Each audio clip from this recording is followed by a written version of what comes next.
es María Cecilia Espinosa Ruilova, soy estudiante de fisioterapia y kinesiología. Voy a explicar el tema de distensibilidad vascular.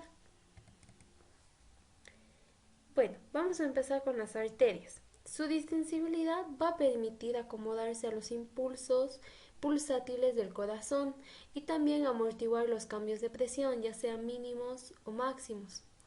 Aquí vamos a tener un esquema donde va a empezar. A mayor flujo sanguíneo va a haber mayor presión en las arteriolas, lo cual va a llevar a una dilatación de estas, y la dilatación va a ser el aumento del lumen dentro de las arterias, que esta va a conllevar a una resistencia que va a permitir a las arterias acomodarse al gasto cardíaco. Ahora, ¿qué es el gasto cardíaco? El gasto cardíaco es la cantidad de sangre que pasa por un determinado lugar, ya sea en un tejido. Todo esto va a permitir un flujo uniforme y continuo en todos los vasos. Las venas son más distensibles que las arterias y pueden retener grandes cantidades de sangre. Las venas se dice de que son más distensibles, ya sea por su fisiología, por cómo están compuestas, porque las arterias tienen su capa más gruesa, sus paredes más gruesas que las venas. Ahora, si hablamos en la circulación sistémica, podemos decir que las venas son unas 8 veces más distensibles que las arterias.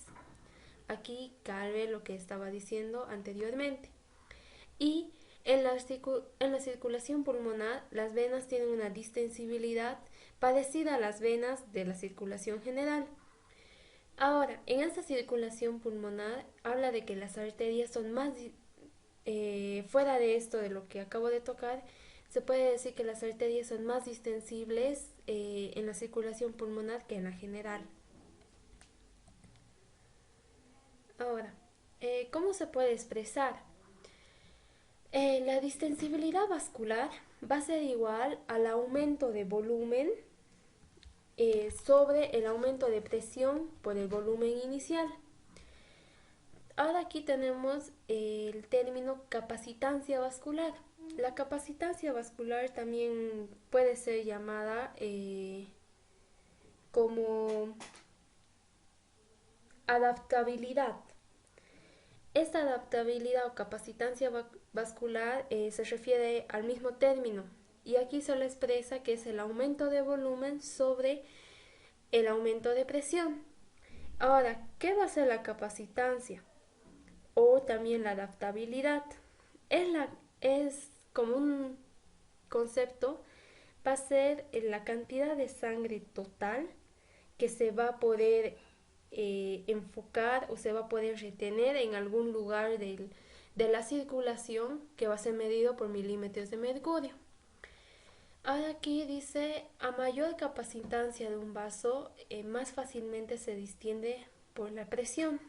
Por lo tanto, la capacitancia se va a relacionar con la distensibilidad. Entonces, vamos a poder obtener que la capacitancia es igual a la distensibilidad por el volumen. Ahora aquí podemos ver una imagen de la composición, si cabe decir, de las arterias y venas. Las arterias podemos ver que va a tener por fuera su tejido conectivo, más interior va a tener su músculo liso, y en esta imagen no se puede ver, pero más internamente del músculo liso vamos a tener el tejido epitelial o donde van a contener las células epiteliales. También tenemos una imagen del capilar donde podemos ver que es totalmente distinto tanto de la arteria como la vena. Y en la vena vamos a ver que igual va a estar compuesto por tejido conectivo periféricamente, y más interno va a estar el músculo liso, pero si ven la diferencia, su capa es mucho más delgada. Ahora, los estímulos simpáticos. Los estímulos simpáticos van a ser los que van a controlar y van a disminuir la capacitancia vascular. ¿Por qué? porque aumentando el tono de la musculatura lisa de las venas y de las arterias, va a ocasionar un desplace o un mayor volumen de sangre hacia el corazón para aumentar el gasto cardíaco. Entonces aquí cabe lo que se podría llamar o podría relacionarse estas dos leyes, la ley de Bernoulli, que esta dice que a mayor volumen, mayor presión va a ser igual a menor velocidad, y a una menor y un menor volumen con una menor presión va a haber una mayor velocidad. También podemos relacionarlo con la ley del conservador de masa, que esta dice que todo fluido que sea contenido tiene que ser expulsado. Muy bien, ahora vamos a hablar de las pulsaciones de la presión arterial. Si el sistema arterial careciera de la distensibilidad, solo existiría el flujo sanguíneo durante la sístole y faltaría por completo la diástole. ¿Por qué? Porque la sístole va a ser donde va a haber ese vaciado, donde va a haber va a ser como su contracción y va a botar y va a expandirse la sangre. Mientras la diástole simplemente es un mecanismo de llenado y de relajación. Por eso aquí dice que faltaría por completo la diástole en un tejido, ¿no? El flujo sanguíneo en un tejido. Ahora, aquí tenemos los parámetros o el parámetro de un adulto o de un joven normal. Su presión va a ser, la presión sistólica va a ser de 120 milímetros de mercurio como un punto máximo, y la presión diastólica va a ser un 80 milímetros de mercurio como punto mínimo. Ahora, la diferencia de estas dos cifras o medidas es de 40 milímetros sobre mercurio. Y se dice que estas 40 son denominadas como presión del pulso o presión arterial diferencial. Ahora, también va a haber factores que pueden incrementar la presión, como por ejemplo el aumento del gasto cardíaco. Ya hablamos que el gasto cardíaco va a ser la cantidad de sangre que va a estar en algún tejido o en alguna parte del sistema. Y la disminución de la capacitancia arterial, que también ya hablamos de la capacitancia, que es la cantidad total de sangre en un determinado lugar. Ahora, vamos a hablar que dice que se puede producirse una baja capacitancia arterial cuando se presenta una alteración, como podría ser cuando se endurecen las arterias, o también llamado arterioesclerosis. Esto va a provocar una menor capacitancia, donde va a ser que va a aumentar las pulsaciones sistólicas. Ahora, también vamos a encontrar enfermedades circulatorias que estas igual van a influir en la presión. Por ejemplo, vamos a tener la estenosis aórtica, que esta va a bajar la presión, va a haber una menor presión del pulso. También tenemos la persistencia del conducto arterial. En esta va a ser lo opuesto de la estenosis, y en esta va a haber una mayor presión del pulso. Ahora, la insuficiencia aórtica también va a ocasionar una mayor presión. Ahora tenemos aquí una imagen en el lado derecho donde podemos ver más o menos y comparar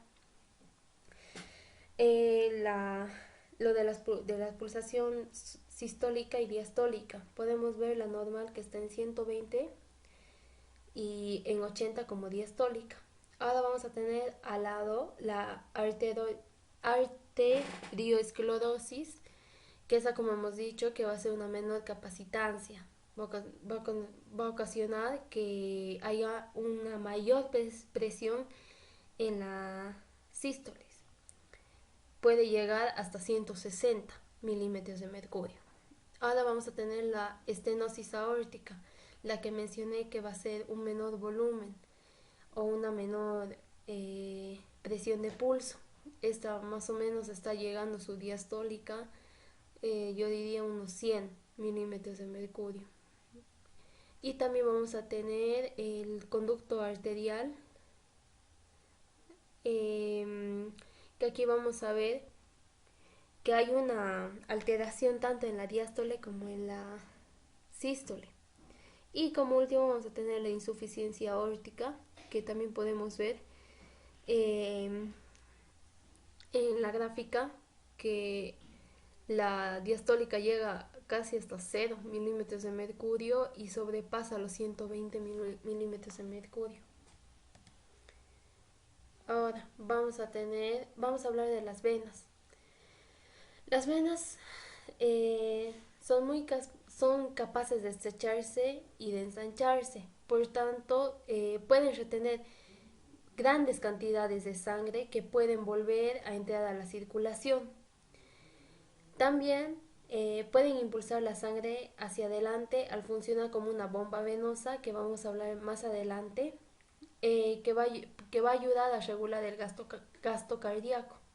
Y también vamos a tener presiones venosas en relación con la presión auricular derecha, que también se la llama presión venosa central, y presiones venosas periféricas. Ahora, ¿cómo la sangre venosa de la circulación en general se desplaza hasta la aurícula derecha? Cualquier factor que altere la presión en la aurícula suele modificar la presión. Cualquier alteración, en otras palabras, va a modificar la presión y la circulación en general. Ahora, la presión auricular en la aurícula derecha está regulada por el equilibrio entre la capacidad del corazón, que podríamos decir al bombear la sangre que se aloja en la aurícula derecha, y en la tendencia de la sangre a volver a la aurícula derecha desde los vasos periféricos de vuelta hacia el interior de la aurícula. Ahora, aquí nuevamente vemos los factores que dice la presión en la aurícula derecha, el grado de llenado en la circulación sistémica y la resistencia del flujo sanguíneo. Aquí, como podemos ver, la dirección se ve cómo entra, ¿no?, en la aurícula derecha. Ahora vamos a tener los aumentos de la resistencia venosa, que incrementa la presión venosa periférica. Cuando las venas grandes están distendidas, ofrecen poca resistencia al flujo sanguíneo. Para poder obtener una presión venosa, se le resta 100 a la sistólica y diastólica. Esto quiere decir, si tenemos nuestros valores normales de 120 sobre 80 milímetros de mercurio, si le restamos 100 a cada uno, por ejemplo, 120 menos 100, 20, 80 menos 100, menos 20.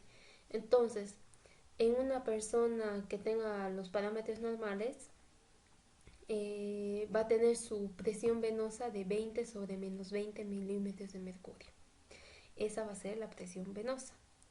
Entonces, por estas razones, las grandes venas normalmente presentan una resistencia para el flujo sanguíneo. Por ello, la presión en las venas periféricas es de 4 a 7 milímetros de mercurio, mayor que la presión auricular derecha.